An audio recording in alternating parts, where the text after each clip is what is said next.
అసలు నా లోపలి జీవం మొదలు అయ్యా నేడే మీకే అలుసు నా కోపమే మీకేం తెలుసు పేగు పేగు నాతో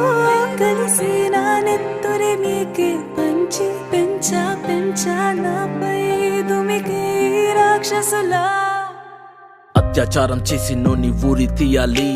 మేడ పట్టి గొంతు పిసికి కాల పెట్టాలి నేను చెప్పేదంతా లోకం మొత్తం వీణ పడాలి మీ చెల్లి కోసం ఏ రోజైనా నిలబడాలి నేను పాడేది పాటని కద్దు చిన్నారి మాటలే ఇవి కన్నులు కల్లార తడి కాపాడేదెవరు మరి అమ్మాయిల వాకిళ్లలోనే సంఖ్యలు బంధించి మరి రంగుల ముగ్గుల పొడి రక్తంగా మారినే పడి మమ్మీ నువ్వు ఇంట్లో వదిలేసి వెళితే అంకల్ నా చేయి పట్టి మీద పడితే ఏమని చెప్పను నేను ఎవ్వరికి చెప్పను నేను మీరే నేర్పించారు పెద్దోళ్ళు దేవుళ్ళు అని ఎందుకు మమ్మీ పుట్టించాడు డాడీ నన్ను అస్సలు వినాలనుకున్న నేను చందమామ కథలు ఆడపిల్ల బాధలన్నీ చెప్పుకునే బదులు పుట్టగానే చంపేస్తుంటే తప్పుతుండే ఉసురు చిన్న బట్టలు వేసుకుంటే చంపేయాలా ఇంకెన్ని రోజులు దాచుకుంటా ప్రాణం ఇలా నేను చదువుకోవాలా లేదా బడికెళ్ళ